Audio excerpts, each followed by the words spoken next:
अखिलेश और शिवपाल के रिश्तों का भविष्य क्या होगा, ये सवाल बड़ा है और ये सवाल क्यों खड़ा हुआ है, इसके कुछ कारण हैं, उन पर नजर डाल लीजिए। दरअसल 6 साल में चौथी बार समझौता हुआ है दोनों के बीच में।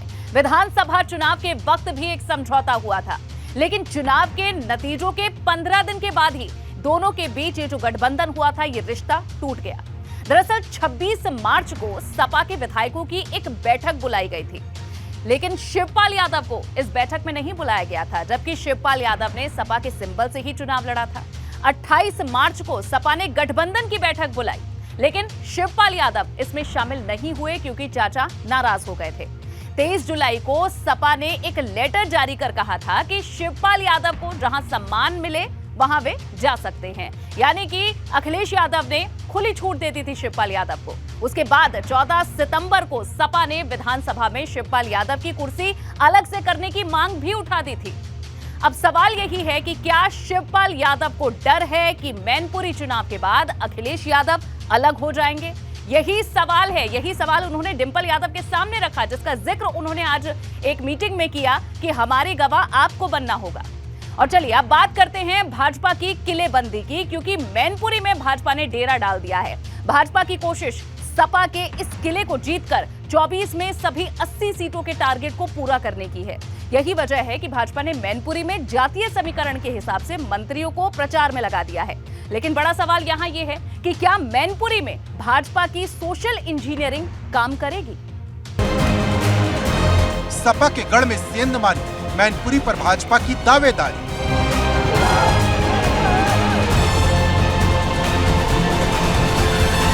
मैनपुरी समाजवादी पार्टी के लिए विरासत बचाने की लड़ाई है, तो भाजपा के लिए 80 सीट जीतने का सबसे बड़ा गेटवे, क्योंकि अगर भाजपा ने मैनपुरी जीत लिया तो बाकी बचे दूसरे किले खुद ब खुद हिल जाएंगे। यही वजह है कि भाजपा ने मैनपुरी में केंद्रीय मंत्रियों से लेकर राज्य मंत्रियों की फौज उतार दी है। देखिए, लोकतंत्र में जनता महान है और जनता को ही अधिकार है अपने नेता को चुनने का। मैनपुरी के लोग मन बना चुके हैं कमल को खिलाने के लिए।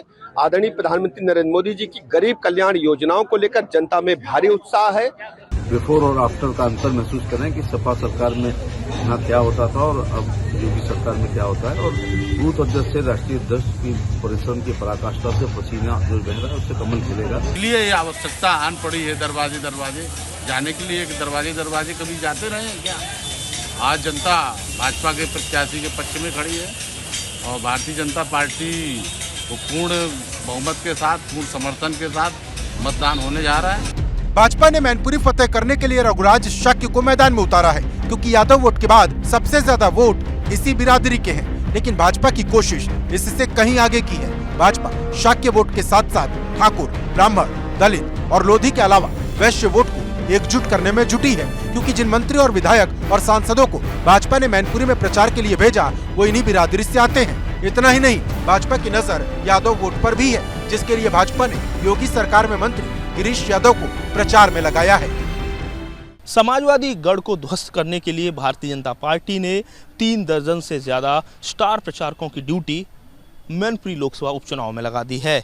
कई सारे केंद्रीय मंत्री, कई सारे राज्य सरकार के मंत्री, वरिष्ठ पदाधिकारी मैनपुरी में कैंप कर रहे हैं। ऐसे नेता जो पहले जिनका आमना सामना सैफई कुनबे से हो रखा हुआ है, उनको विशेष जिम्मेदारी दी गई है, जैसे एसपी सिंह बघेल, सुब्रत पाठक, जयवीर सिंह।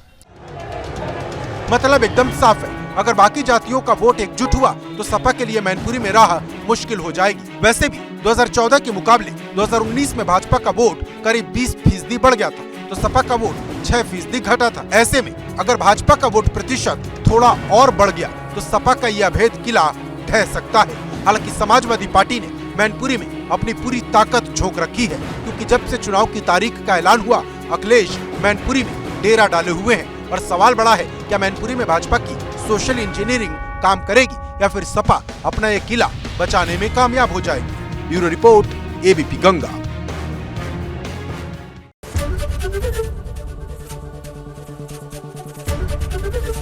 एबीपी गंगा, खबर आपकी, जुबान आपकी।